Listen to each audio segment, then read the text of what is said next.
Hey y'all, this is Brett, and tonight I want to talk to you about something that I have not talked about much before, and that is that I did grow up with an alcoholic, my father, and I want to tell you how I was able to deal with it and really get a whole lot of my healing work in regards to that done about 12 to 14 years ago. And I started going to Course in Miracles meetings with my very good friend Ann Waters, and she facilitated these meetings, and I was able to talk about a lot of the things that I needed to talk about and get out my frustrations in a group setting. I think that's just huge for everyone, and we'll go through these cycles once again of where we need to do that. We need counseling on an individual basis with just one person where it's confidential, and in a group setting where we can get feedback from multiple people. And that really got me going in AlAnon, Friends and Family of Alcoholics. And for quite a while, I would regularly break down, and I'd see other people in the group break down and just cry and tell people about all the hell that they had to go through with these alcoholic family members. And you know, all of that pain is just like any other kind of a toxic matter in our bodies. We have to get it out. And if you don't get it out, it'll just fester in you. And it's so important to do that kind of a group meeting and talk with other people and listen to what they have to say. And it doesn't have to necessarily be a 12-step meeting, although I thought that it was just really good for quite a while for me. It got to the point of where it wasn't good anymore. It fizzled out just like everything else, you know? I mean, for some people, they may need to just continue to go for the camaraderie or what have you. But for me, just like the news, I outgrew it. But you know, that maybe someday I'll go back as more of a facilitator when I'm stronger. It's so important to understand where you're at in your healing and to take each thing that you need to do one step at a time. And a long time ago I thought, man, I could never be vegan because there's never been a vegan in my ancestry. I know that there's never been, and I still believe that. And I thought, there's no way that you can go without a food that your ancestors have eaten for hundreds of thousands, maybe millions of years. And my God, I've surprised myself. I've made it 3.5 years. And who knows, maybe I'll go back to eating meat someday. But I don't think so. But the point is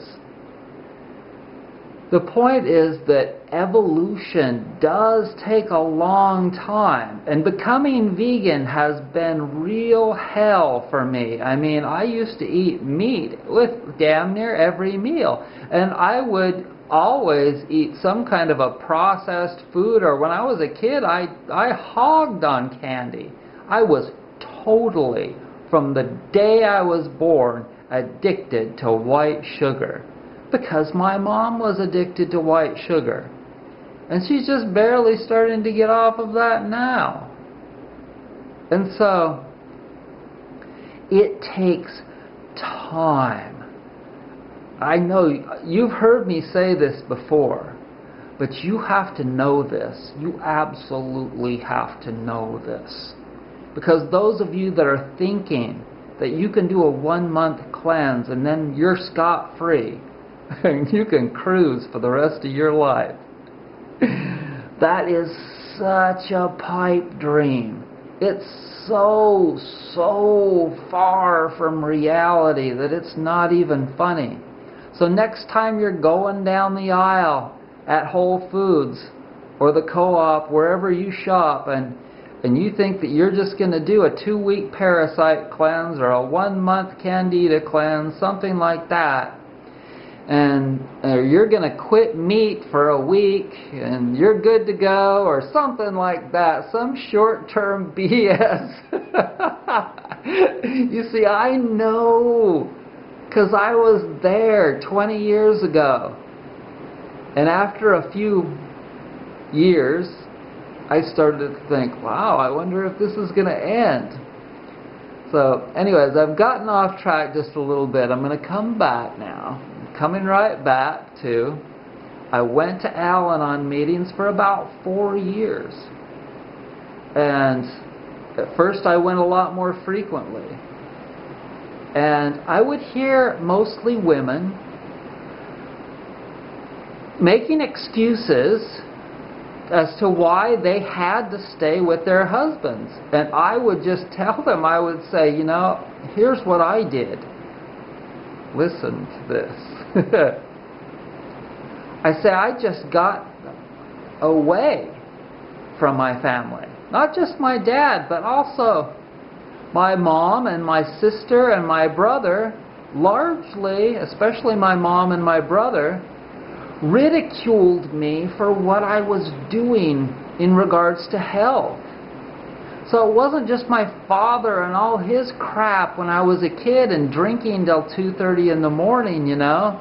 It's that when I finally discovered macrobiotics and whole foods and health food stores and yin-yang and all of these cool and incredible modalities of real healing that nobody told me about until I discovered them on my own, that they were so against all of it for their own lives, and they were so in denial, so totally in denial about those taking on any of those things, or even seeing me take them on. And, you know, I get skinny, as almost everybody is going to do, really thin, because, see, you're going through some radical release. And that's what your body needs to do to a certain point.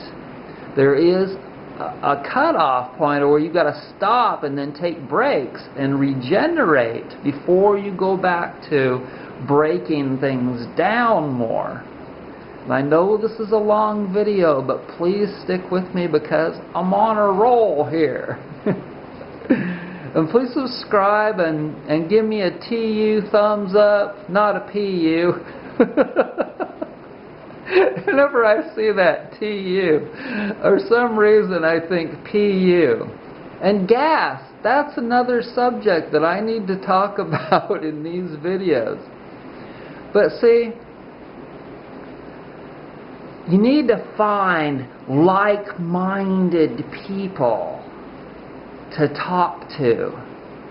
And I would say that if you see somebody making a comment on one of my videos that you'd like to connect to, then do.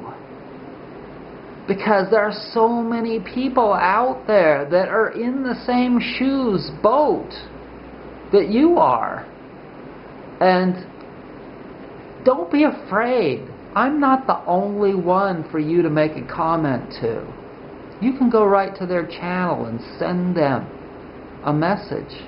You can reply publicly in front of everyone to them.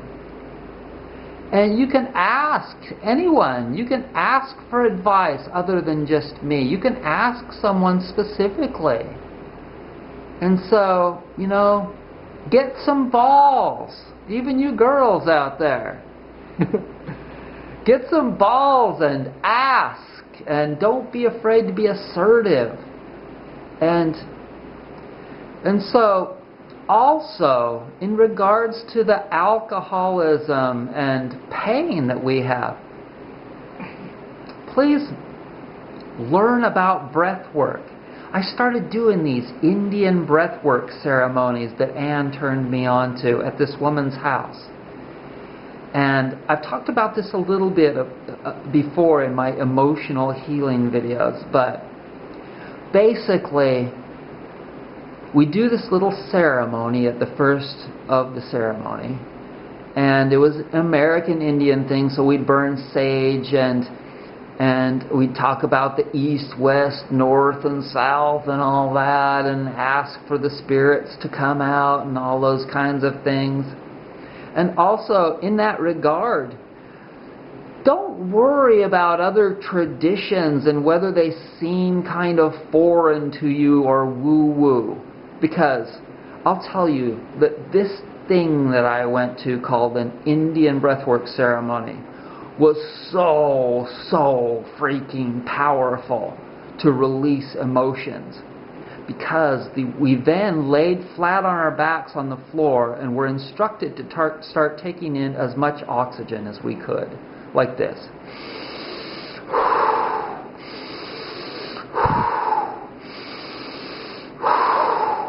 I mean, extreme breathing in through the nose and out through the mouth.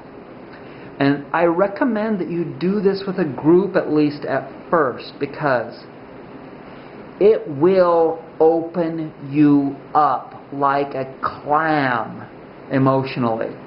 And if you've been feeling as though you just need to cry, or you just need to scream or something emotionally, this exercise of breath work is the most powerful one that I have ever experienced. The first time that I did it at the Crystal Cocoon, I didn't break it down and cry that night. I was holding it in. But the next day, I just could not help it. I exploded with crying for hours and hours and hours. I spent my whole freaking day crying about my alcoholic father in my childhood for days and days and days. I'd be sitting at lights crying with my head on the steering wheel. I'm not kidding you. I'm not kidding you. But then after I got through it, I mean, there were times when I was in it and I was saying to myself, my God, am I going to live? Am I going to live? And after I got through it, I was like, oh my God, I feel better. I feel so much better. I need to keep doing this. And so I did. And pretty soon I started going up in the mountains in Utah by myself and doing the breath work. And I'd lay down on a trail in the mountains and do it. I'd find the secret place where I could be alone and do it. And after about 15 minutes, I'd just start crying and letting it all out. And after 15 or 20 minutes of doing that, I was just like, oh my God, now I can go back and do my work and I can get through my day. And so, you know, I know I could go on with this video, but I'm going to stop right there. I don't know how long it's been that I've been talking. I hope you're still with me, and I hope you listen and benefit from all of this, because I've been through freaking hell a lot of the time of my life, and I only want everyone to know how to do the real healing.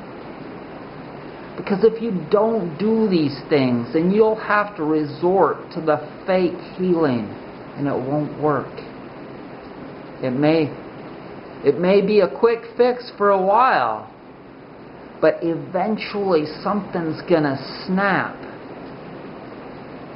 And if you don't turn to the real healing things, like counseling and organic food and breathing and touching the earth and herbs and love, you've got to do all those things.